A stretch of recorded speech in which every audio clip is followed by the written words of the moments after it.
excelentísimo tribunal, alego en representación del Ministerio Público y solicito desde ya el rechazo de este recurso de nulidad en todas sus causales, conforme a lo que voy a pasar a exponer. Primero, en relación a la causal del artículo 373, letra A del Código Procesal Penal, esto es que se invoca infracción a la garantía de igualdad de la ley y el debido proceso. Esto es efectivo. Primero por lo siguiente. Se cuestiona que se estableció la participación del imputado en un delito de usurpación violenta únicamente con la declaración de un testigo con identidad protegida. Efectivamente, declaró un testigo con identidad protegida cuya procedencia no se ha discutido, pero no es efectivo que sea la única prueba de participación. El tribunal, en el considerando 11º, al comunicar el veredicto, indica lo siguiente. El ingreso ilegal del imputado al predio el día 10 de febrero del año 2021 se estableció en virtud de un conjunto de antecedentes, declaraciones policiales, testigos, documentos, videos, pericias. Y la participación del imputado se logró establecer en base a los antecedentes que proporciona la diligencia de interceptación telefónica, donde se permite establecer la ruta de desplazamiento del imputado desde la comuna de Labranza hasta el sitio del suceso.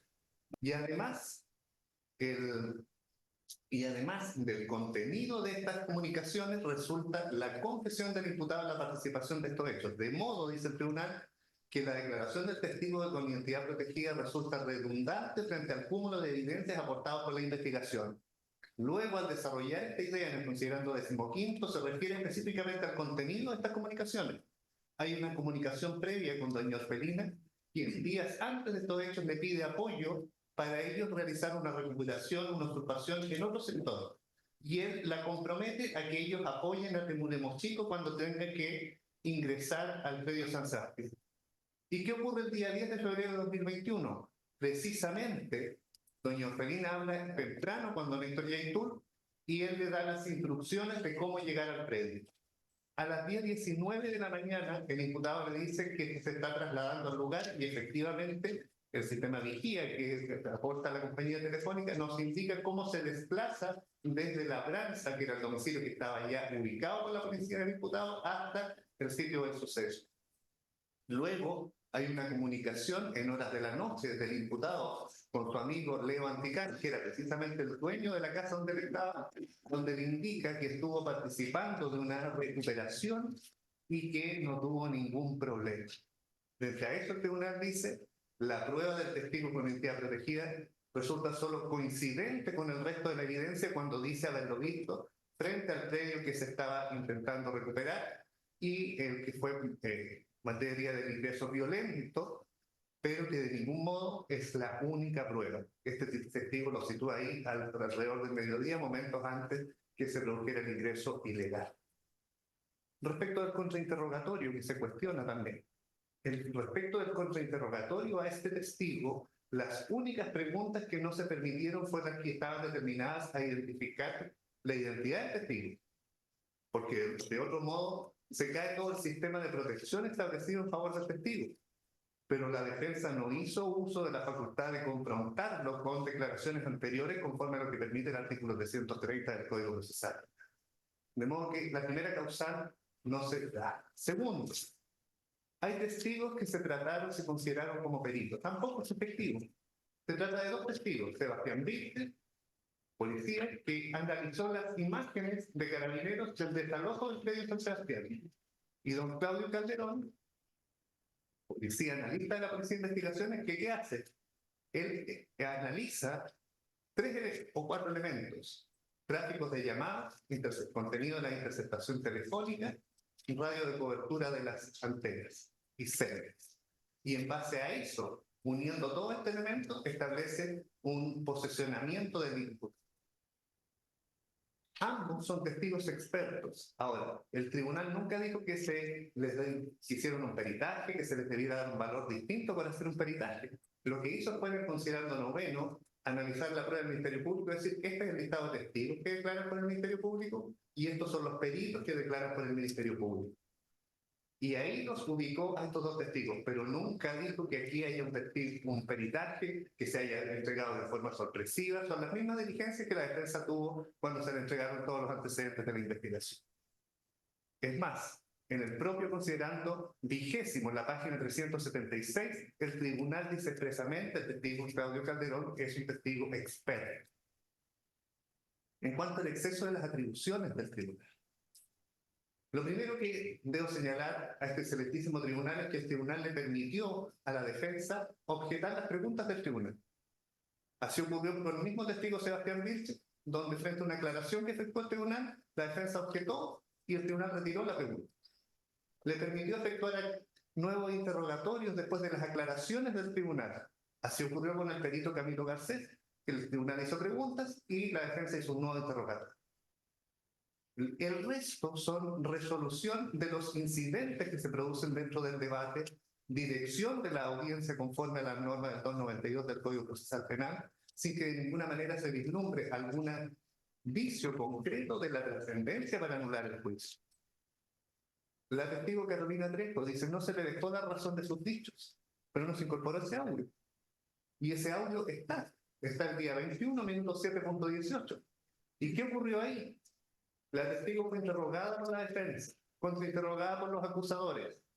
Luego el tribunal le hace aclaraciones sobre la calidad de vocero de la CAM de Héctor Yaitul y si conoce más voceros. Terminado eso, la testigo quiere hablar sobre la libertad de expresión. Y eso no se le autoriza porque no era lo preguntado por nadie, ni tampoco había sido citada para eso. Y terminado esto, el tribunal, tampoco la defensa hace uso de un nuevo interrogatorio. Por lo tanto, tampoco hay ninguna infracción. Frente a lo que cuestiona en torno a la valoración, y ya saliéndonos de la causal, cuestiona la valoración de la prueba y ahí dice que hay un trato desigual.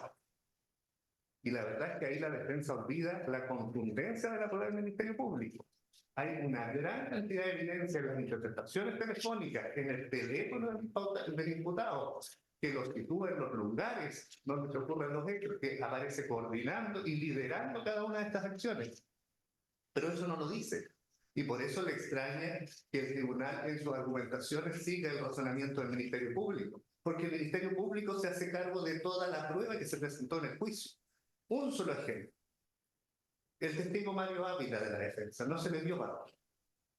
Pasa lo siguiente, día 12 de marzo del año 2021. El personal de Bosques Cautín va al predio Renaco, Los Pastales de Bosques Cautín, a verificar el estado en que estaba y son repelidos con disparos. Se retiran y van a solicitar auxilio de carabineros. Carabineros arma un dispositivo y concurre al lugar. Y esta vez son repelidos por gran cantidad de disparos. Hay carabineros heridos, vehículos con daños. Y las personas que concurrieron con ellos filmaron, grabaron este episodio. Entonces están los testimonios, los informes de elecciones, los peritajes, los vehículos y el video. Además, el teléfono del imputado, ¿qué dijo ese día?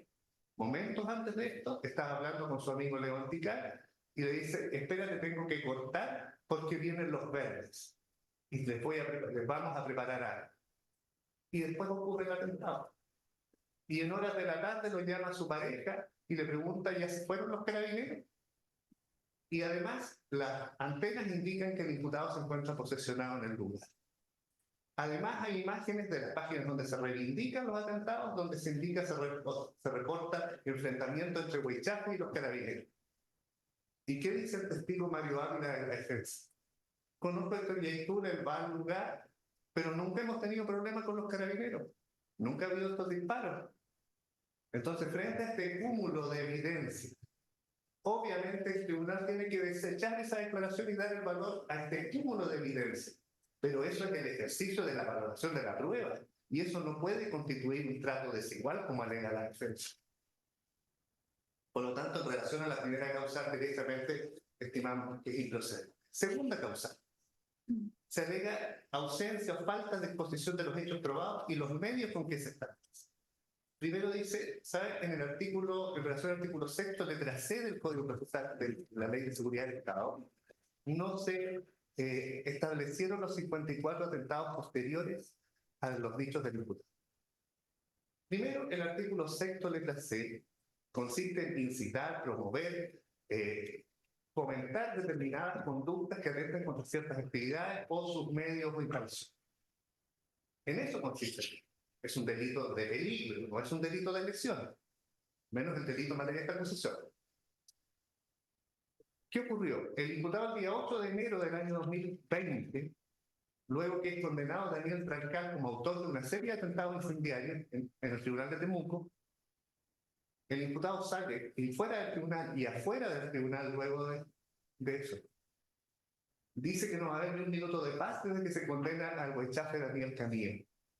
Llama a atentar en contra de las forestales, llama a un levantamiento político-militar entre una serie de expresiones. ¿Y qué ocurre después? 54 atentados en las 4 regiones de la macrozona sur. 54. Todos ellos con un denominador en común. Libertad a Daniel Camilo Cabo. Todos tenían este mismo denominador. Luego, y eso probado por qué un policía reunió el listado de los atentados, las víctimas, los panfletos y las pancartas reivindicatorias. Además declararon víctimas de estos hechos, declararon los policías que fueron al lugar. Y la defensa dice, no se han probado los 54 atentados. Sí se han probado. Lo que pasa es que ellos sostienen una interpretación distinta, dice que no se pueden dar probados si no hay sentencia condenatoria respecto de esos atentados con un autor determinado. Y si no está ese autor determinado, no existe el dolo. Y aquí se requiere doble dolo, dice la defensa, porque el dolo del llamado y el dolo del atentado. Pero esa interpretación escapa toda lógica y escapa lo que exige el tipo penal, que lo que requiere es este llamado y que sea idóneo para alterar el orden público. Y aquí claramente se alteró el orden público y eso se ha reforzado por el estado de excepción constitucional derivado precisamente de estos atentados, que la Constitución exige que haya grave alteración del orden público. Pero además la defensa cuestiona que dice que no hay conexión entre los atentados al que llama el diputado y él. Y eso tampoco es efectivo. Nuevamente no analizó toda la prueba, por eso cuestiona el fallo. Dice el testigo Jorge Oliva, el testigo Gabriel Roa, no dice que no se puede establecer vinculación, pero es que el testigo Gabriel Roa no declaró sobre este hecho. Declaró sobre el hecho 2, sobre la apología, no sobre este hecho.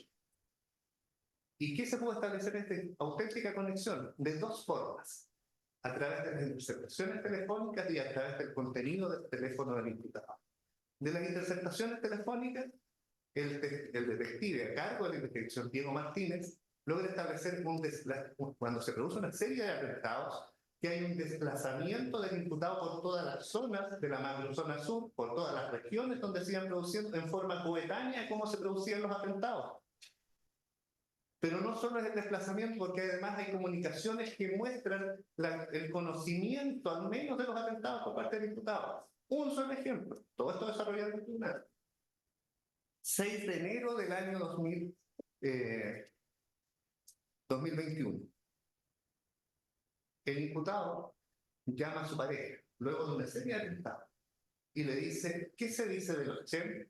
Se había establecido que la CAM denominaba CHEM a los sabotajes incendiarios. Estaba hasta en el libro de la CAM, él fue incorporado al juicio, el imputado lo declaró así también en el juicio. ¿Qué se dice de los CHEM? Dicen que estamos muy detonados. Nos están pidiendo un comunicado.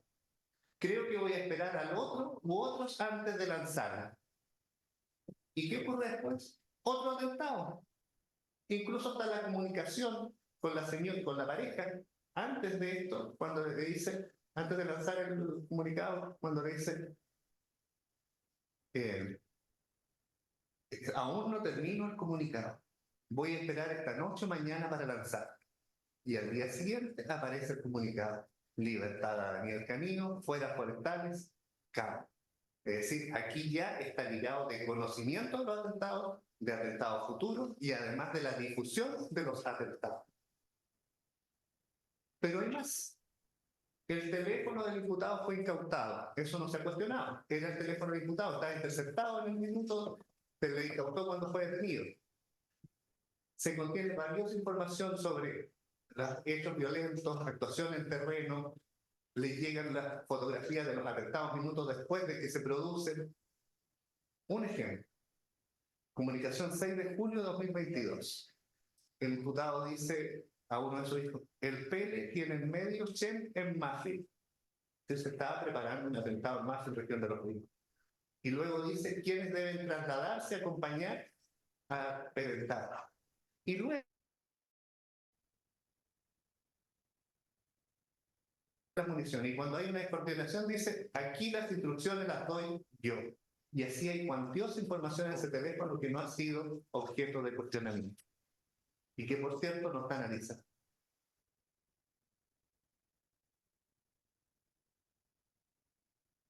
Y hay alteración del orden público y la conexión del diputado con estos hechos violentos. En cuanto al avalúo de los sustraídos, también está desarrollado por el tribunal, hay una información detallada que entrega a la víctima y además una pericia. En cuanto al ánimo de lucro, dice, no hay prueba del ánimo de lucro.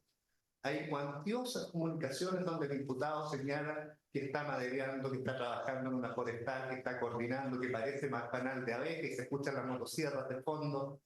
Hay fotografías en su teléfono donde se muestran una faena forestal con máquinas a gran escala.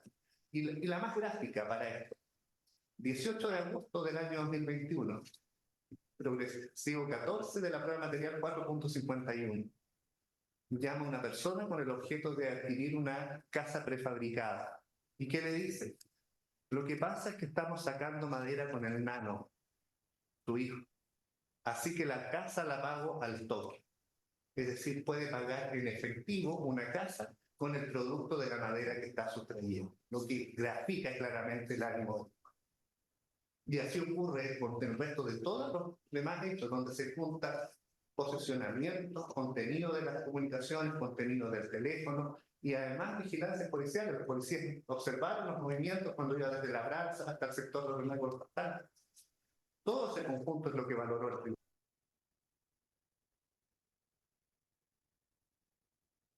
tribunal. Tercera causa, la Ley de Seguridad del Estado. Aquí se cuestiona la falta de fundamentación legal en los tribunales. Y lo primero que se plantea es que la conducta del artículo 6, letra C, es una conducta accesoria. ¿Por qué? Porque dice, utiliza la expresión incitar. Y la expresión incitar significa inducir conforme al artículo que dice el número 2 del Código Penal. Y como es conducta accesoria, requiere una persona inducida, requiere el doble de la segunda persona, etc. Y citó ayer, la defensa citó al profesor Echeverri. Y el profesor Echeverri no dice eso. En su libro de Derecho Penal, en el tomo 4, en la página 128, dice todo lo contrario. Dice, al elevar estas figuras al carácter de figuras autónomas, ya no se requiere el principio de ejecución de la conducta a la que se invita, a la que se induce, ya no se requiere. Y esto lo hace analizando el artículo 4, que usa específicamente el verbo inducir. Por lo tanto, claramente estamos frente a una figura principal. Así lo entiende la doctrina. Así está en la historia de la propia Ley de Seguridad del Estado que estableció precisamente estos tipos como figura autónoma. Y además los mismos verbos rectores, contenidos en una ley especial, nos indican de incitar, inducir, incitar, promover o fomentar, lo que habla de conductas que tienen por objeto provocar, en este caso determinadas conductas que atenden contra las actividades que indica el tipo penal.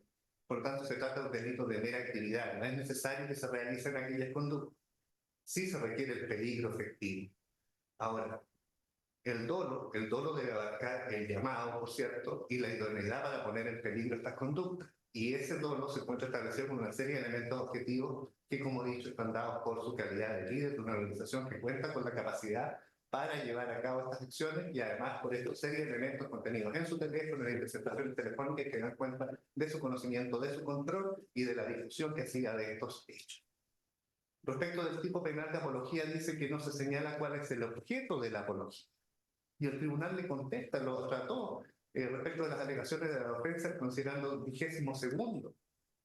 Dice que el objeto de la apología es a la par métodos violentos, como en este caso el diputado destaca públicamente estos métodos violentos consistentes en sabotajes incendiarios, sabotajes bien dirigidos, dice el diputado, levantamiento político-militar, la recuperación territorial, el control territorial, la resistencia armada, todo esto como parte de una estrategia con el objeto de lograr cambios políticos sociales.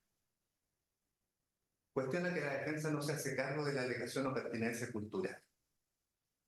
Primero, la alegación de la pertinencia cultural fue una alegación amplia de la defensa. Dijo, que hay un choque cultural, pero no nos indica en qué incide la responsabilidad penal. La tipicidad, la antijuridicial, ¿en qué incide? Luego, el imputado declara en juicio y dice, yo dije cada una de estas expresiones, no me arrepiento. Lo que pasa es que yo fui mandatado para ellas. Y eso lo analiza el tribunal con detalle. Primero dice, de los videos donde se exhiben estas conductas, no se observa que el imputado haya requerido de consejo, aprobación, indicación de nadie, lo hace libremente. Lo mismo pasa con las entrevistas respecto de la apología. Están las interceptaciones telefónicas donde se coordina previamente sin pedir autorización o consejo de nadie. Y además en una de ellas recibió un pago por el. Segundo, se logró establecer a través del contenido de su teléfono y de sus comunicaciones, y como lo analizó el perito del Instituto de Criminología, primero, que la CAM, que es la organización que dirige el imputado, no es una organización propia de la cultura mapuche, sino que reúne las características propias de una auténtica organización criminal, y que además respecto de ella el imputado tiene un liderazgo autocrático y omnipresente. Todas las instrucciones pasan por él. Está en los terrenos verificando que todo se verifique como él ordena. Esto demuestra, dice el tribunal, que el actuar del imputado no representa la cultura mapuche. La CAM no representa la cultura mapuche. El actuar del imputado corresponde a decisiones libres y personales de él.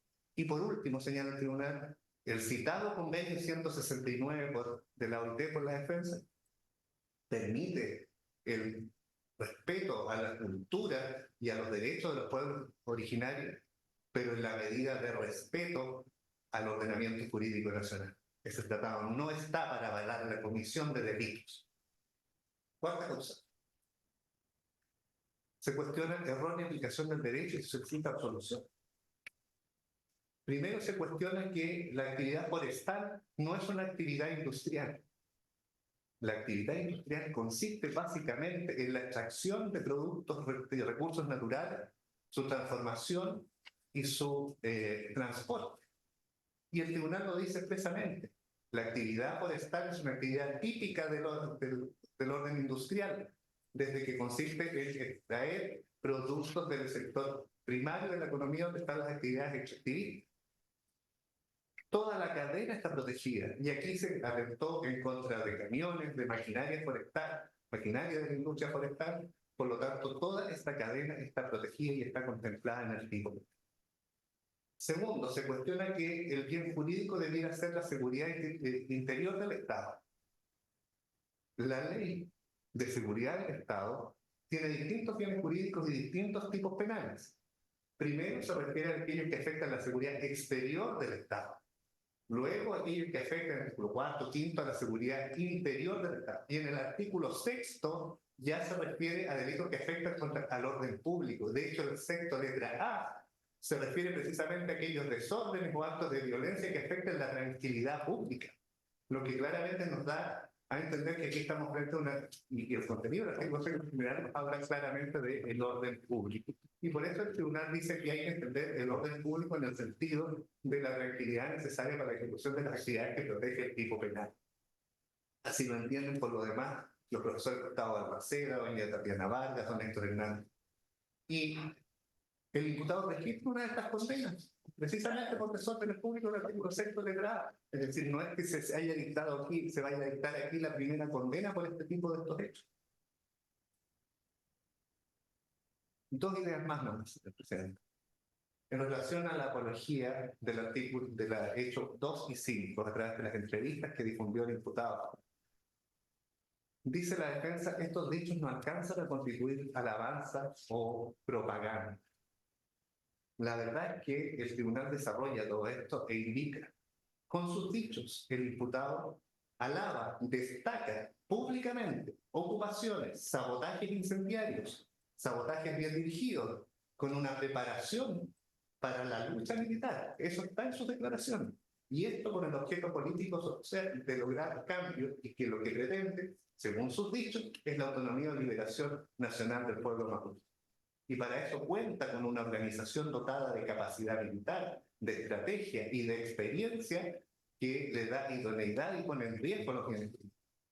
Y el riesgo, en este caso, está dado precisamente porque se pone en peligro cierto el bien jurídico. ¿Cómo se pone en peligro?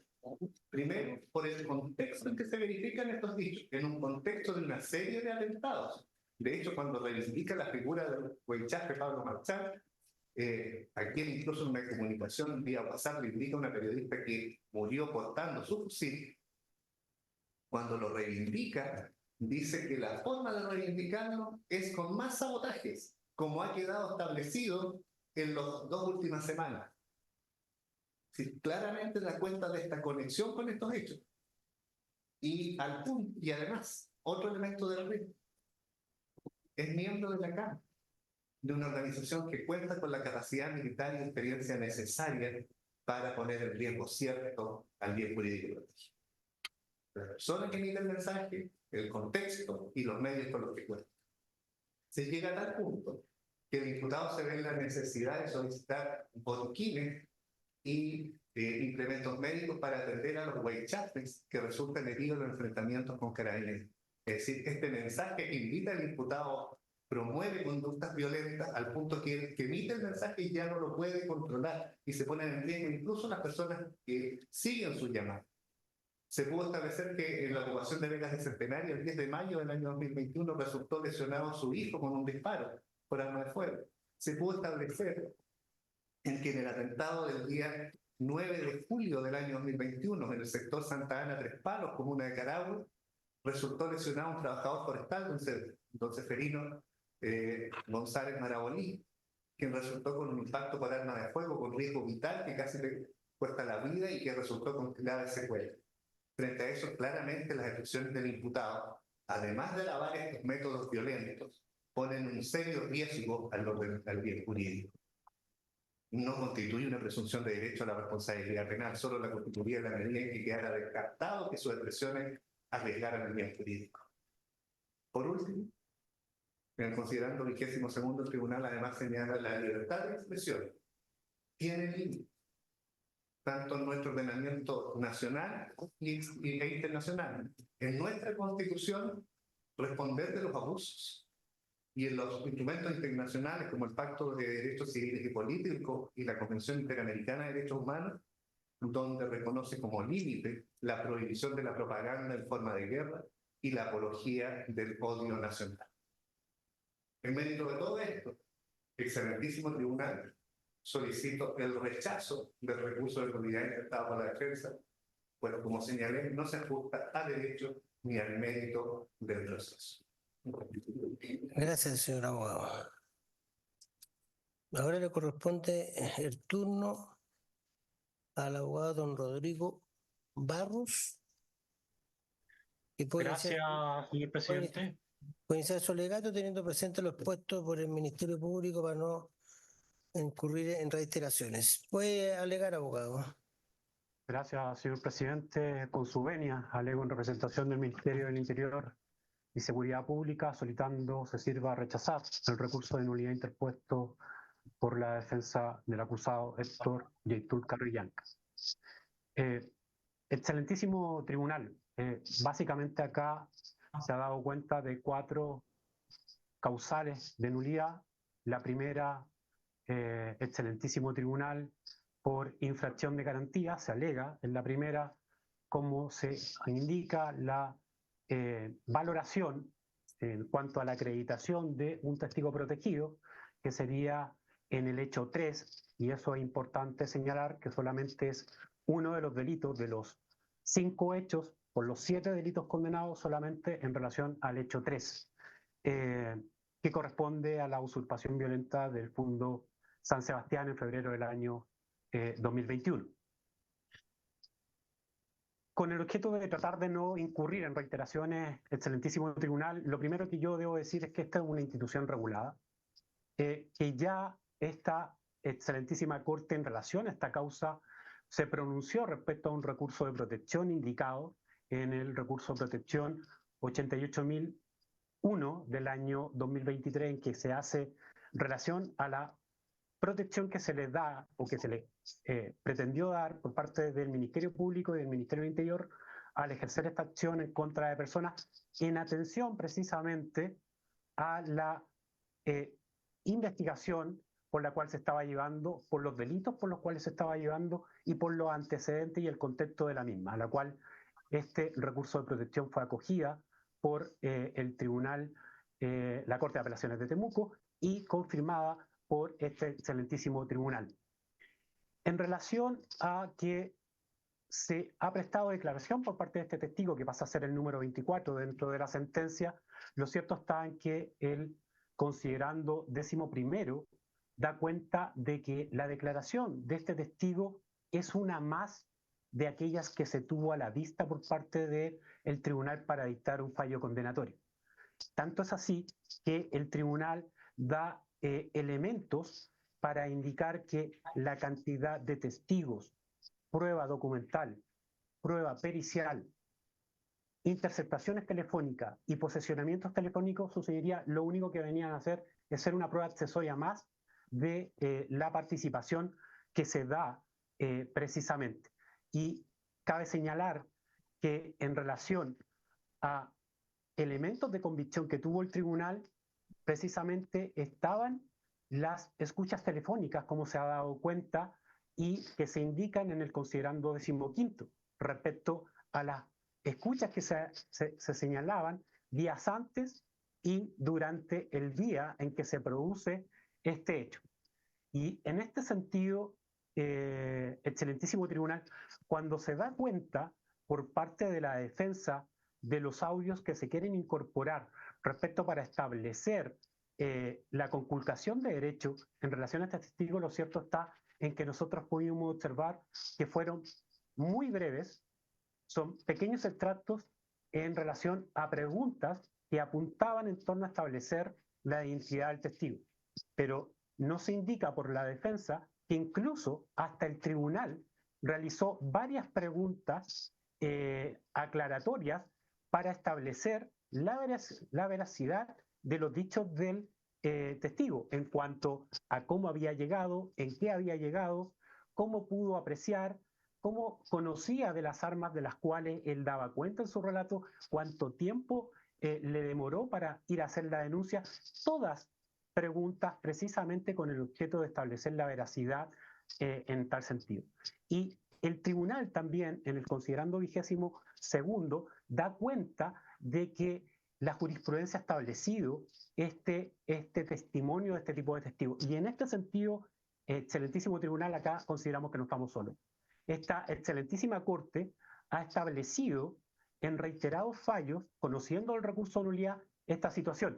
Y me permito citar, su señoría, el fallo 31.208 del año 2021, el fallo 11.141 del año 2022, el fallo 120.411 del año 2022, el 13.79 del año 2022, y podría seguir citando al menos unos 5 o 6 fallos más en que este excelentísimo tribunal, conociendo a través de un recurso de protección, precisamente ha rechazado esta causal. Y básicamente teniendo como elemento que es un elemento más de la prueba y no es el único que se da, cuestión que también se da, que es una institución regulada y que se exige para la protección de los testigos protegidos en relación al artículo 307 y 308 del Código Procesal Penal, y que además este agravio debe ser sustancial, trascendente y grave. Y aquí es donde creemos que no se da ninguno de esos antecedentes. No hay un agravio trascendente, grave y sustancial, por cuanto, como lo indica el fallo y lo analiza, la declaración de testigo es uno más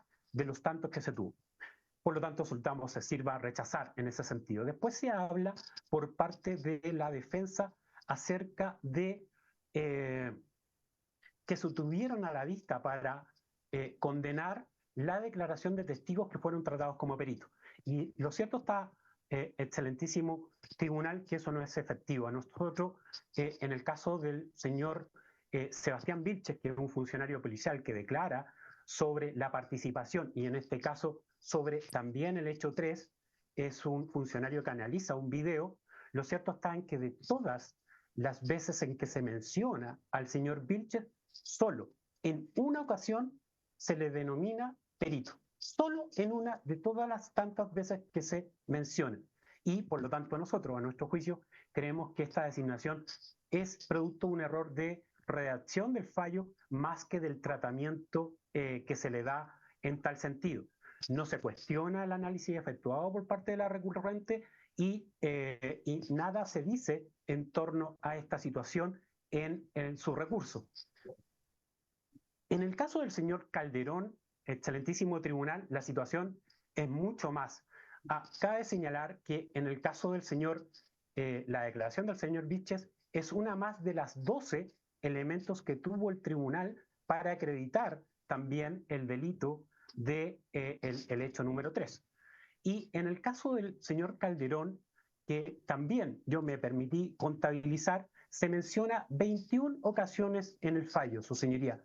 Solo una ocasión se le indica que tiene la calidad de perito, solo en una. Y cuando uno hace el análisis, excelentísimo tribunal, acerca de la participación del imputado, que es la que declara el señor Calderón, esto está en el considerando 20 del fallo. Su señoría, en ese considerando 20, que se puede revisar, se le indica que el señor Calderón es un testigo, es un comisario o es un testigo experto. Y por lo tanto, entonces concordamos que acá hay un error de redacción en torno al fallo, más no hay un tratamiento respecto al testigo como en calidad de perito. Respecto al exceso de atribuciones que da cuenta el tribunal, bueno, el Ministerio Público ya analizó. Hay una cantidad de situaciones que se dan en torno a que el tribunal, en torno al legítimo ejercicio del derecho de dirigir el debate, precisamente es lo que conduce, o nos conduce, incluso a este querellante que participa del propio juicio, a ir a preguntas concretas, a no reiterar, como también me lo ha dicho el presidente de este excelentísimo tribunal. Eso no quiere decir que por esa actuación el señor presidente me esté coartando mi función, sino que busca celeridad y ir al punto atingente. Por lo tanto, desde ese punto de vista, excelentísimo tribunal, tampoco creemos que hay y tampoco se indica en el fallo cuál de esta situación pasa a ser lo sustancial, lo grave y influente en los dispositivos del fallo. Respecto, ya pasando a la segunda causal, excelentísimo tribunal, se destacan antecedentes respecto a la falta de fundamentación de premisas fácticas en cuanto a exponer los hechos probados que se tienen por parte del tribunal en relación a los delitos de la ley de seguridad, por un lado, y a los otros delitos contemplados en el Código Penal. Respecto a los delitos de la ley de seguridad, también se da cuenta de que, perdón, señor presidente, se da cuenta, excelentísimo tribunal, que solamente aquí se prueban estos 54 atentados, que se da cuenta, no obstante, dice que se acreditan los dichos del acusado, pero no se acreditan estos 54 atentados, sino solo con un Excel que habría expuesto un testigo. Y lo cierto, su señoría, es que acá discrepamos de esto. Acá está el considerando 12º, en que se da cuenta desde la página 346 en adelante de los medios de prueba que tuvo el tribunal para los efectos de acreditar, no solamente a través de la declaración del señor Jorge Oliva, sino también de la incorporación de la material 4.6, que se dieron cuenta, también de la material 4.78, en que se contiene cada una de las imágenes que dan cuenta de estos lienzos dejados en cada uno de estos atentados, dando cuenta a la libertad de Daniel Cañedo Tral, de la ORT que se adjudica este atentado y haciendo alusión a la CAM como figura adjudicatoria. Tanto es así que en el alegato de ayer, excelentísimo tribunal, nos dice la defensa que se incorporó prueba mediante, o mejor dicho, no se valoró la información que se obtuvo por una cantidad de testigos que cita la propia recurrente en torno a Jorge Peña, Paula Benavides, Mauricio Cid, Mauricio Albornoz, Víctor Manoli. Su señoría cita al menos a 11 personas y dice que la información entregada por ellos no fue valorada. Entonces uno se pregunta, excelentísimo tribunal, ¿existió más prueba de la que indica de esta sola declaración más el Excel? Cuando la propia recurrente en su alegato ayer da cuenta de todas estas declaraciones que tuvo a la vista el tribunal, nosotros creemos que sí. Absolutamente, excelentísimo tribunal, hay mucho más prueba de la cual he hecho mención y que se contienen en el considerando antes indicado. Declaran una cantidad de víctimas, su señoría, se incorporan también materialmente una cantidad de lienzos dejados en el sitio del suceso. Me permito indicar la material 4.84, 4.85, la 4.43, que dan cuenta, excelentísimo tribunal, de cada uno de los lienzos dejados en esos lugares. Nos dice también la recurrente, mi legítima contradictora, que esto podría ser similar al caso Huracán, que podría ser imitable, ¿cierto? Excelentísimo tribunal, que es muy difícil, que funcionarios policiales de la Policía de Investigaciones, de Carabineros de Chile, cantidad de víctimas que declaró incluso hasta el intendente de aquella época, la cantidad de prueba material que se incorpora, permitan sostener que acá estamos frente a un caso como el que podría ser el que invoca, que es el caso Huracán. Respecto, excelentísimo tribunal, soltamos decir, va a rechazar en cuanto a eso. También se indica en cuanto a la pertenencia cultural, que se desatiende a la alegación efectuada por la defensa en cuanto a que aquí habría una situación cultural en cuanto al acusado que pertenece al pueblo nación mapuche y por lo tanto aquí eso no se valora. Bueno, la verdad es que esa argumentación, excelentísimo tribunal, no entendemos si eso podría ser un atenuante, una eximente, una excusa legal absolutoria, pero lo propio es que el mismo fallo, excelentísimo tribunal, se hace cargo en la página 385, en el considerando 22, acerca de la tesis que nos plantea la defensa y rechazándola, considerando que aquí no hay una colisión cultural respecto a la comisión de estos ilícitos que se conoce en el presente juicio. Es tanto así que también cita el convenio de la OIT, el 169, en su artículo 8, número 2, dando cuenta que independientemente de el derecho de conservar las costumbres y las instituciones propias que puedan tener, son incompatibles con los derechos fundamentales que establece un sistema jurídico nacional. Este es el caso. Y lo digo porque fue citado tanto por la recurrente como también por el Ministerio del Interior.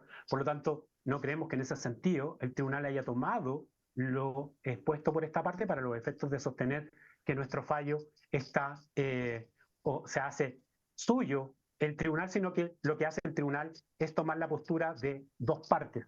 Respecto, excelentísimo tribunal, en cuanto al orden público como estabilidad institucional, lo cierto está en que el mismo fallo se hace cargo de esto en virtud de la cantidad de atentados que fueron acreditados y que esto claramente provocan una alteración del orden público. Tuvimos acá, como se indicó, la declaración en su momento del intendente de aquella época, don Víctor Manoli, quien da cuenta que producto de esta situación y producto de los atentados que se iban produciendo, él se ve en la obligación de hacer una denuncia producto de esta situación. Por lo tanto, entender que acá no se controvierte o no se contraviene el orden público, la verdad es que es muy difícil de entender y el propio tribunal da que entiende por el orden público en ese sentido y lo entrega en su página 356 del dicho fallo. Ya pasando, excelentísimo tribunal, a la infracción en relación a otros ilícitos tipificados en el Código Penal, trataré de ser muy breve, pero en cuanto que acá la usurpación violenta en el Fundo San Sebastián no sería acreditado, lo cierto está su señoría excelentísimo tribunal, en que esto no es así.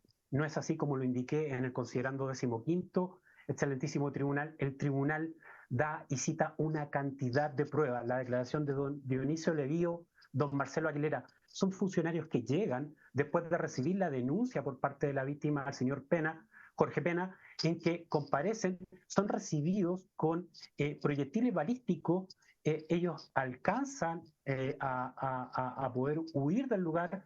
También tuvimos la declaración del perito señor Garcés, que da cuenta de las pericias que se realizan a estos vehículos.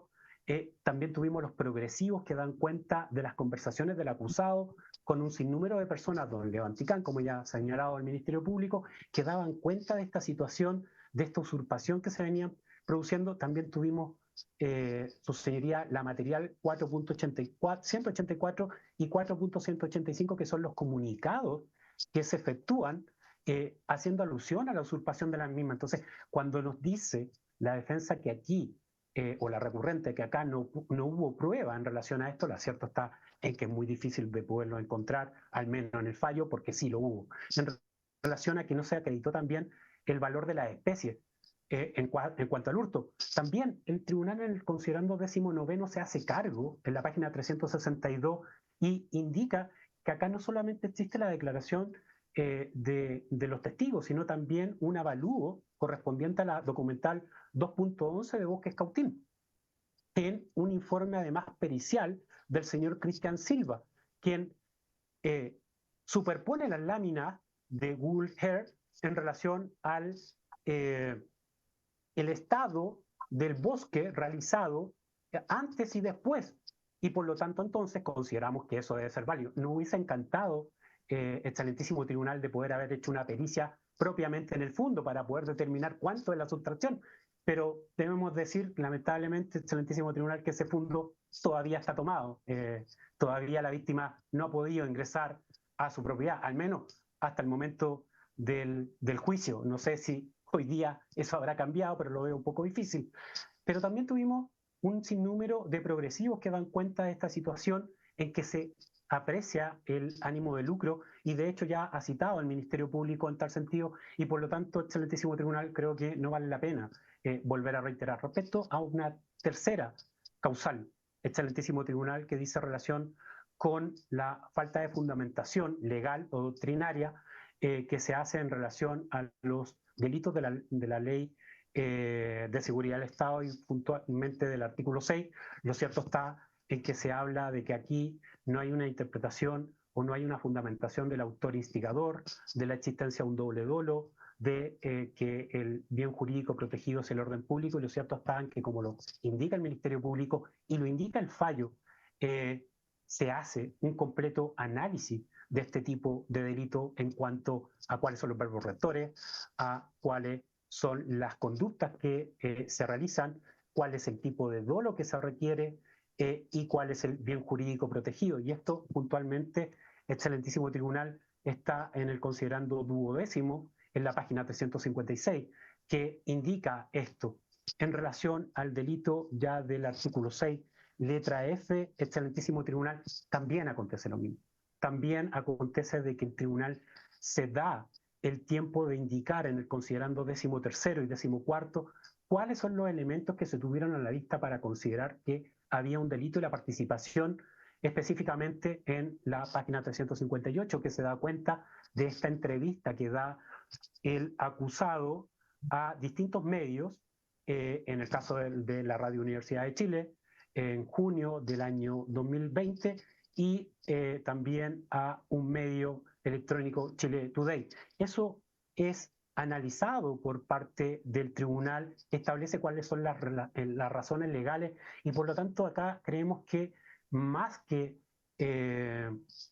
indicar que hay una falta de fundamentación, excelentísimo tribunal, creemos que aquí lo que extraña es una valoración, que, por cierto, lo indicado esta excelentísima Corte y otros fallos más, este tribunal es un tribunal legal, no es un tribunal de mérito.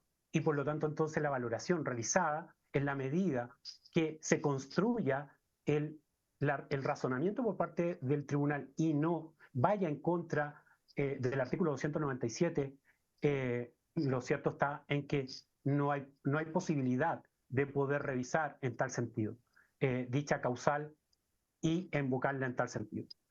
Finalmente, excelentísimo tribunal, me refiero a la causal cuarta, que expone la recurrente, y me refiero a la errónea aplicación del derecho. Aquí establece que la actividad forestal no estaría incluida dentro del artículo 6, letra C, de la Ley de Seguridad. Y lo cierto está en que, a diferencia de lo que sostiene, nosotros sí sostenemos lo mismo y compartimos los fundamentos que da desde ya en el considerando 11º del fallo, en el considerando 12º del fallo, en la página 346, que analiza esta situación, y también lo indica finalmente como mayor abundamiento en el 22º, al hacerse cargo de las alegaciones de la parte recurrente en la página 386, que da a entender e indica expresamente que la actividad forestal es una actividad típica de orden industrial, de transformación de productos generados precisamente por un sector primario, como lo es la agricultura, la pesca, la silvicultura y otros más. Y por lo tanto, entonces, creemos que en tal sentido se indica que la actividad forestal del Santísimo Tribunal se encuentra inserta en la misma. Y por cierto, la actividad forestal, a nuestro juicio, comparte tanto de la actividad agrícola como de la actividad industrial. ¿Quién podría sostener, excelentísimo tribunal, que el aspecto forestal, el bosque no se cosecha, no se siembra, o no se cultiva, no se siembra y no se cosecha? O sea, hay en este caso una propagación, en el caso del bosque, excelentísimo tribunal, hay una propagación de la semilla en los viveros, hay una plantación, hay una remoción de tierra, hay la existencia de los rodales donde se va plantando el bosque, también se realiza la actividad del raleo para ir cortando las ramas o las hojas que precisamente son más débiles. Después viene, como también se produce en la actividad vitivinícola, excelentísimo tribunal, para luego realizar el corte, y el corte, su señoría, lo que va quedando, que son los tacones, también tienen que ser removidos, retirados, y la tierra tiene que nuevamente recuperar sus nutrientes para nuevamente volver. Eso es una actividad absolutamente agrícola. Y luego de eso, cuando se corta la madera, ¿qué no podría sostener el excelentísimo tribunal que también parte de la actividad industrial? Esa madera es procesada en distintos lugares para hacer distintos tipos de productos: chip, celulosa, papel, madera elaborada. Y por lo tanto, en tal sentido, excelentísimo tribunal, compartimos.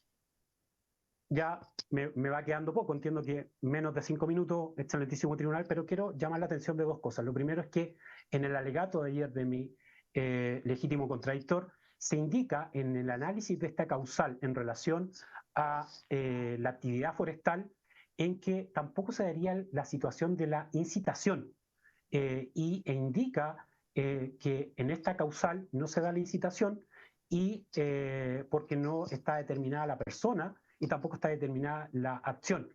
Pues, por cierto, yo revisando el recurso, excelentísimo tribunal, no me encontré con ninguna parte en que dé cuenta de esta situación referente a esta argumentación dada por mi legítimo contradictor. Por lo tanto, al menos para hacerme cargo correctamente, yo le pediría en qué parte del recurso se da cuenta de esta situación. Así como también, excelentísimo tribunal, la recurrente ayer indica que el fallo que adopta el tribunal fue reproduciendo los argumentos vertidos por el Ministerio Público, también revisando el recurso, que por cierto son las premisas y las pretensiones que las partes deben indicar al tribunal para hacerse cargo de ella. No hay ninguna parte donde se indique esta situación, y tampoco se indica en qué causal podría estar encuadrada. Por lo tanto, para hacerme cargo, en el caso de la réplica, me gustaría saber en qué parte se da esta argumentación y en qué página dentro del recurso para poder darlo, porque al menos en el recurso que tuve yo a la vista no se da. Y finalmente, excelentísimo tribunal, en relación a la configuración de los ilícitos la ley de seguridad en torno a la letra F, se dice por parte de la recurrente en que no habría apología y tampoco se habría probado la peligrosidad de la conducta del bien jurídico. Lo cierto está, excelentísimo tribunal, es que esto sí está probado, esto sí fue acreditado. El contexto de la entrevista, el tribunal tuvo a la vista dicha situación. No solamente tuvo a la vista la entrevista, sino también los progresivos 53-53, 53-56, en que se escuchó la entrevista que dio el acusado textual y audiblemente. O sea, es imposible en este caso poder haber malinterpretado esta situación. Y eso lo encuadra dentro del artículo 6, letra F, en torno a que es la forma en que él alaba, defiende esta situación de un atentado, de las formas de sabotaje, es como él lo dirige en torno a esto. Y en cuanto al bien jurídico protegido, su señoría, no está de más decir que esto también está acreditado y es un hecho público notorio que, producto de todos estos atentados en el año 2021, excelentísimo tribunal, se produce una declaración de estado de excepción que se ha mantenido desde el año 2021 hasta el día de hoy por diferentes gobiernos que han dado cuenta precisamente poder llevar tranquilidad y orden público a una zona que lamentablemente está afectada y por lo tanto nadie podría discutir, su señoría, que el bien jurídico protegido no ha sido vulnerado y no estaría dentro. Por estas consideraciones, excelentísimo tribunal, solicito que se sirva rechazar los recursos de nulidad o el recurso de nulidad por las causales impetradas por parte de la defensa. Es cuanto puedo alegar, señor presidente. Muchas gracias. Gracias a usted, abogado. Y por último, don Cristian Carvajal. Puede alegar, abogado, por el tiempo que se anotó. Muchas gracias, señor presidente. Su señoría excelentísima, presente mi alegato como querellante particular de don Jorge Antonio Pena Rivero. Su señoría, voy a tratar de ser lo más breve posible y haciendo mías también las alegaciones del Ministerio Público y el Ministerio del Interior. Voy a reforzar solamente algunas fundamentaciones en atención a la naturaleza del recurso, como así también a los requisitos para que pueda proceder. Y como veremos, su señoría, esto nada más es como una apelación encubierta. Cada uno de los recursos busca atacar la sentencia en forma distinta para que se evalúen nuevamente las pruebas ya vertidas. Entonces, su señoría, el recurso de nulidad obviamente constituye un arbitrio extraordinario. Busca, ¿no es cierto?, que exclusivamente a través de causales determinadas se pueda impugnar la sentencia o el proceso. Ahora, su señoría, se le ha entregado competencia solamente en esos términos. Por lo tanto, no se puede valorar nuevamente la prueba ni abrir una etapa de discusión como lo pretende la recurrente, su señoría. Entendemos, su señoría, que hoy día en este recurso solamente son meras protestas o declaraciones de intención. Su señoría, respecto de la primera causal, cuando indica que se ha influido en el fallo porque se han infringido sustancialmente derechos o garantías constitucionales o que se encuentran estos derechos en tratados internacionales. Lo que se debe revisar es si efectivamente hay una infracción sustancial del derecho a la garantía. ¿Ahí falta el debido proceso? ¿Ahí falta la igualdad ante la ley? Su señoría, no hay nada sustancial que revisar en esta causa. El derecho a defensa fue totalmente distribuido y fue totalmente usado.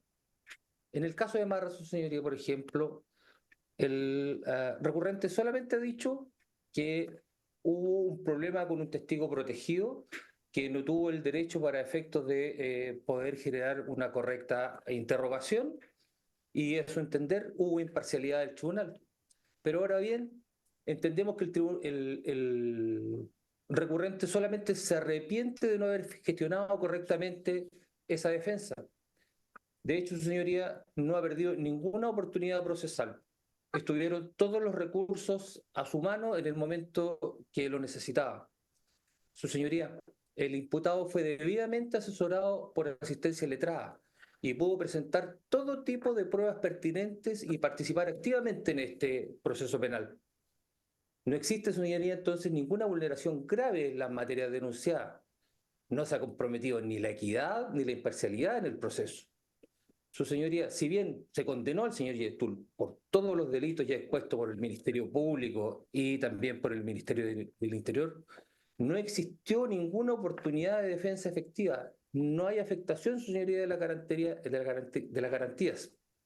En resumen, se dio cumplimiento a todos los principios del debido proceso. Pues en esta oportunidad, su señoría, y lo hago presente, las partes han tenido igualdad de armas.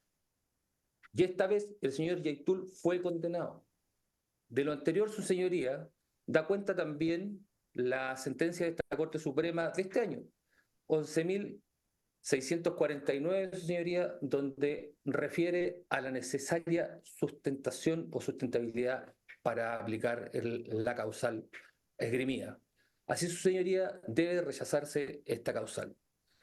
Respecto de la segunda causal del 374 letra E en relación al 342 y al 297, su señoría, dice que a la sentencia le faltan argumentaciones. Su señoría, la sentencia está totalmente estructurada. Es el soporte de la revisión que se encuentra de la prueba que se encuentra del considerando 11º al 23, da razón de todas las probanzas que se ocuparon para condenar al señor Yaitul. Su señoría, no hay ninguna contradicción con los principios de la sana crítica, de modo que el razonamiento utilizado por el tribunal está perfecto para los efectos de obtener la condena que se ha buscado en estos autos por más de 10 años, su señoría. Su señoría, solicitamos que se revisen los considerandos del 10º al 6º, donde está toda la prueba vertida y se deja con claridad establecido que hubo multiplicidad de situaciones que la recurrente trata hoy día de evitar sean vistas.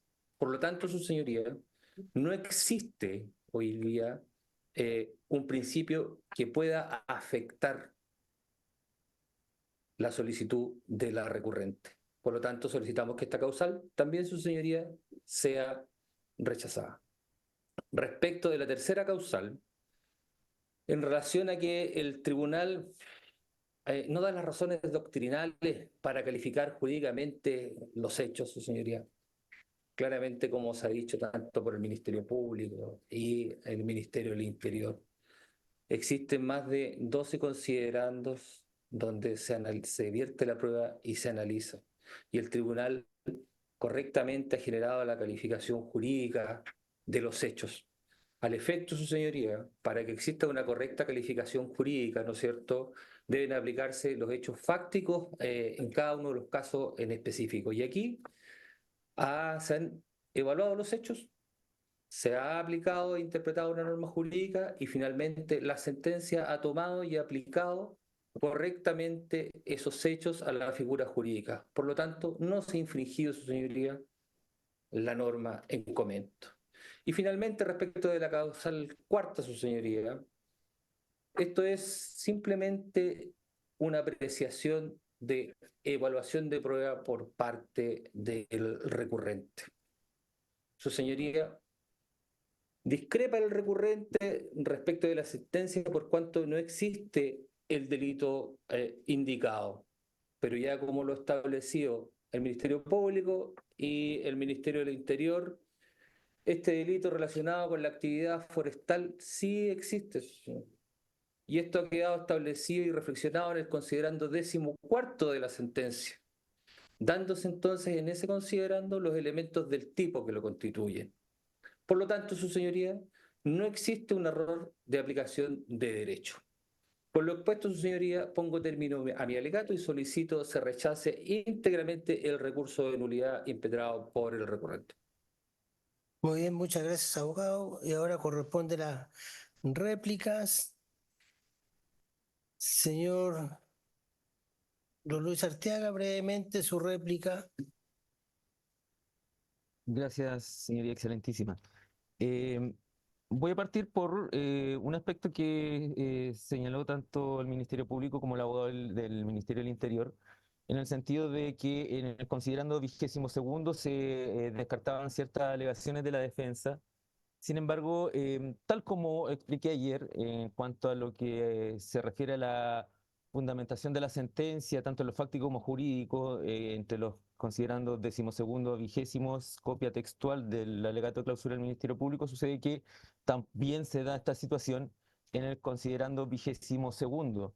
Así, el primer párrafo relativo a la libertad de expresión, que ya se citó, es copia textual de lo que dijo el representante del Ministerio del Interior, y como consta en la página que consta en la página 75, párrafo 4, ahí está su alegato de clausura, y luego lo copia textualmente el tribunal sin explicar, como dije, lleva la razón en este sentido, compartimos lo expuesto por, no, lo transcribe textualmente. Lo mismo ocurre con los párrafos 6º, 7º, 8º, 9º y 10º, que son transcripción textual de la réplica del Ministerio Público, que aparece en las páginas 60, 61, los números 2 y 3 particularmente. El párrafo 11º de este considerando 12º, que se refiere a las alegaciones de la defensa, también es copia textual del considerando 3º, página 61, punto número 5, de la réplica al Ministerio Público. Y el párrafo 12º también es copia de la réplica del Ministerio Público, textual, de la página 61, punto número 1. Más allá de eso, no es efectivo que se haya hecho cargo de todas las alegaciones en considerando.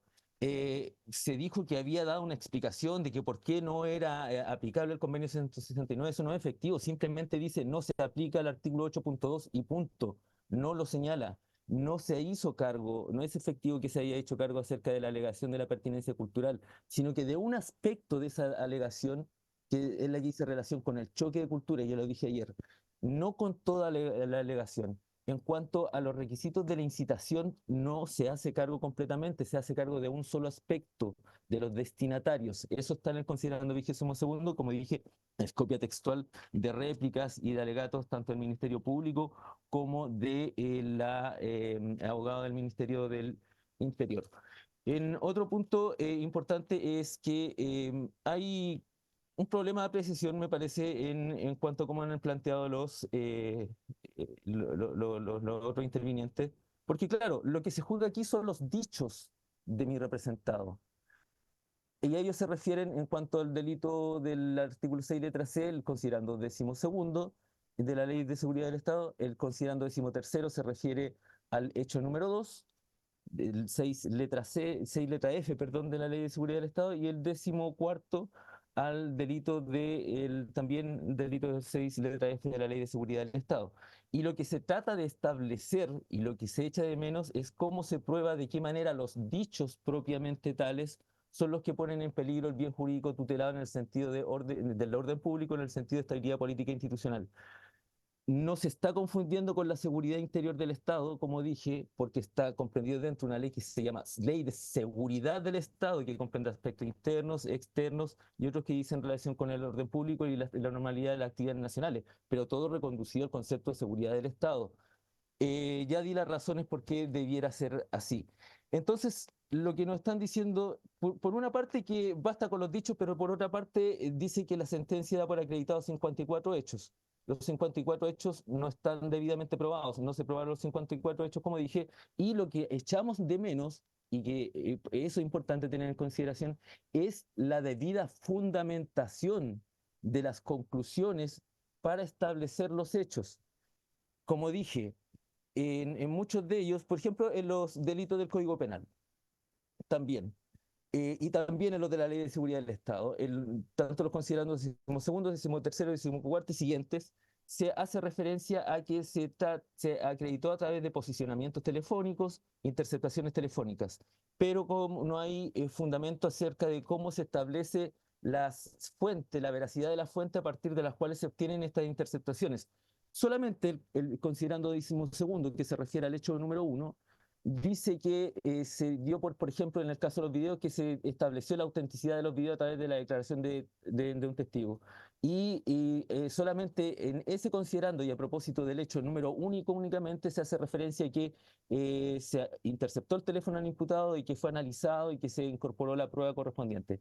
Pero en la fundamentación del hecho número 2, número 5, es decir, los considerando 14º, 13º, 14º, y en los restantes hechos, que son los del delito del Código Penal, no se hace referencia en la fundamentación de la sentencia de cómo se establece la veracidad de la fuente de información o cuál es la fuente de la información con la cual trabajan los testigos para establecer que esta información se obtuvo efectivamente del teléfono del imputado, de que efectivamente se encontraba posicionado en tal lugar a partir de una información que eventualmente pudieron haber entregado compañías telefónicas y en qué consistió esa información. No está ese razonamiento en los considerandos en que se refieren a cada uno de los delitos. Solamente, como digo, hay parcialmente en un solo hecho, en el hecho número 1, en el considerando 12º. En cuanto a que no habría infracción al debido proceso por la valoración del testigo protegido. Lo cierto es que el audio dio cuenta que efectivamente no se le permitió contrastar con una declaración previa al testigo y que las preguntas no estaban dirigidas a establecer su identidad, solamente se estaba tratando de establecer una contradicción entre la forma en que señalaba que podía reconocer al señor Yaitul en cuanto a lo que estaba señalando en el juicio y lo que había señalado en una declaración anterior, que no tiene que ver con su identidad propiamente tal. En cuanto a las desidia o la desigualdad en el trato a la defensa, efectivamente esto se da y como explicamos, no se transcriben, de hecho, de la misma manera, no se exponen las argumentaciones de la defensa en la sentencia de la misma manera que respecto de los demás intervinientes y por el contrario, ya lo dije, la sentencia en definitiva no valora la prueba, la valora el Ministerio Público, no da fundamentación, la fundamenta el Ministerio Público, incluso desecha las alegaciones de la defensa con básicamente lo que dice el Ministerio Público y también el Ministerio del Interior. Consulta el representante del Ministerio del Interior si acaso se menciona expresamente estas circunstancias de la copia textual. La verdad es que en el recurso no estaba señalado, pero tiene vinculación con este punto, sobre todo de la desigualdad en el trato hacia los intervinientes, y por otra parte, incide en la valoración y en la fundamentación de la sentencia y tiene incidencia en causales esgrimidas que dicen la segunda y la tercera subsidiaria, y aun cuando pudiera echarlo de menos, no está de más establecer esta situación sobre la cual no se ha planteado discusión por parte ni del Ministerio Público, ni del Ministerio del Interior, ni del querellante particular acerca de la efectividad de esta transcripción textual que Muy bien, hace... abogado. Perdón, señoría Muy bien, excelentísima. terminó su tiempo de réplica, que se le dio más tiempo de lo estipulado por tener tres alegatos en contra. Para terminar, abogado. Señoría excelentísima, no se configuran tampoco los delitos de la Ley de Seguridad del Estado, ya di las alegaciones en ese sentido. Es necesario que la excelentísima Corte efectúe una evaluación del tipo penal y determine si efectivamente concurren los elementos del tipo para poder sancionar a mi representado, teniendo en cuenta un correcto entendimiento de la expresión o del bien jurídico tutelado orden público en la Ley de Seguridad del Estado. Muchas gracias. Señor representante del Ministerio Público, brevemente su réplica. Gracias, señor presidente. Trataré de ser muy breve. Primero, Así en es. relación a esta reiteración en el sentido de que se copian los argumentos. La verdad es que aquí hay dos tesis. La defensa plantea la absolución, la fiscalía busca la condena. Cada uno exhibe sus medios probatorios. El tribunal elige frente a estas dos tesis. Opta por la tesis del Ministerio Público por razones que expliqué largamente, porque nosotros analizamos toda la prueba que se produjo. El teléfono del diputado fue incautado y eso no fue cuestionado durante el juicio. Nunca se dijo ese no es mi teléfono. Pero respecto a la transcripción, abogado, si eso es lo que alega la defensa. Efectivamente, señor presidente, el tribunal, como lo plantea la defensa, en algunas partes dice, en esto tómalo del Ministerio Público, en otras partes cambia un poco, es decir, primero no son transcripciones idénticas, segundo, no está señalado en el recurso, y tercero, lo que señalé ya en el sentido de que corresponde al análisis de toda la prueba.